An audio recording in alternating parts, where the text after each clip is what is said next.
책이 아니라 나를 읽다. 케인스 평전을 읽습니다. 본문의 일부입니다. 어머니를 세상에서 가장 친한 친구라고 한 메이너드 케인스의 말은 어머니에게 선택과 편애를 받는다는 사실을 아는 사람들은 그들의 생애에서 남다른 자신감과 흔들리지 않는 낙관주의를 갖게 된다는 증거가 된다. 그러한 속성들은 흔히 영웅의 특질과 같아 보이고 또 그러한 속성을 지닌 이에게 실제 성공을 가져다 준다는 프로이트의 진술을 상기시킨다. 케인스 평전 38쪽의 본문입니다. 케인스 평전은 경제학자 존 메이너드 케인스의 삶을 600페이지에 걸쳐 서술한 책입니다. 케인스가 태어나기 전 그의 할아버지와 아버지, 이웃들에 관한 이야기부터 케인스가 죽고 나서 남긴 것들까지 케인스 주변의 작은 메모, 그를 취재한 기사, 그의 행적, 업적 등 케인스와 관련된 거의 모든 것을 책에 담았다고 할 정도로 상세합니다. 메이너드의 아버지가 메이너드가 5살 때 어떤 책을 읽고 어떻게 반응했는지 기록한 내용을 읽는 것이 우리에게는 어떤 의미일까?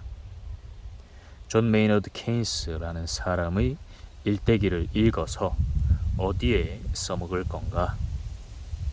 글의 일부가 격식 있는 자리에서 뒤처지지 않는 지식을 갖고 있다는 걸 나타낼 만한 내용인가?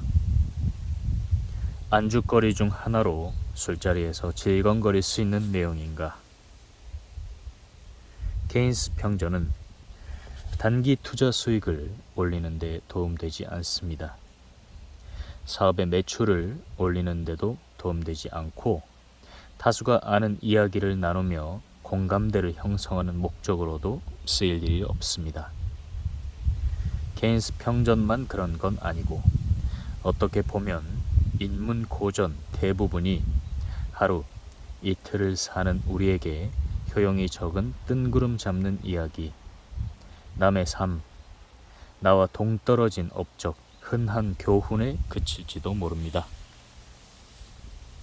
그럼에도 왜 이런 류의 책, 인문 고전은 꾸준하게 소비되는가? 어떻게 100년, 1000년 넘게 살아남을 수 있는가?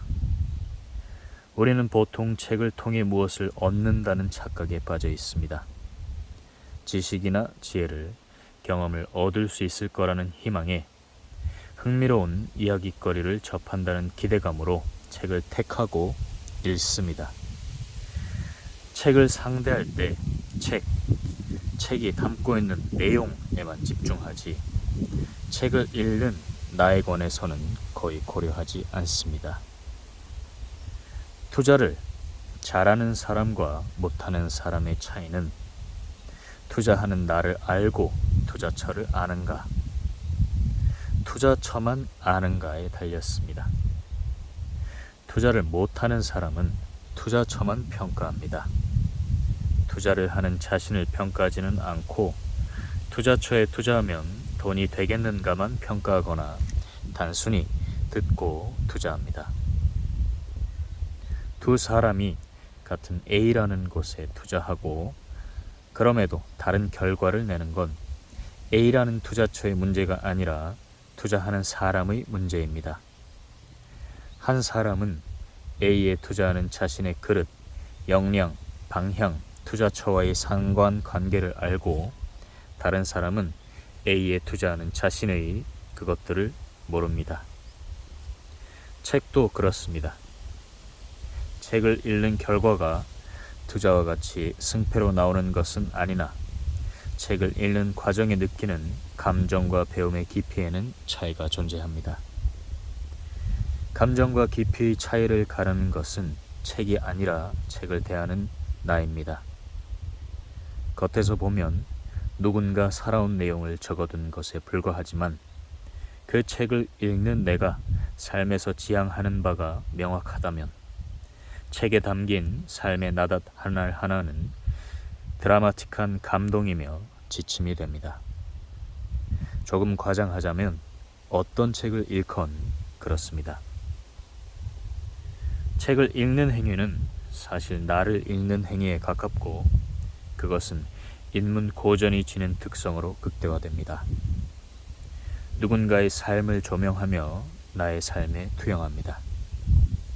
현인의 삶의 지혜를 기준 삼아 내 삶이 어느 지점에 있는지 비교합니다.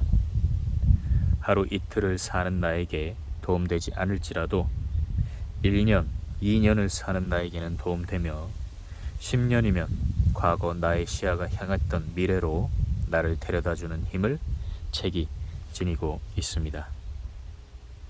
나는 책을 읽는 듯하지만 나는 나를 읽습니다. 책이 아니라 나를 읽습니다. 비로소 내가 누군지 압니다. 100억 그릇을 나누는 시간, 굿나잇 북나잇의 글을 가지고 왔습니다. 감사합니다.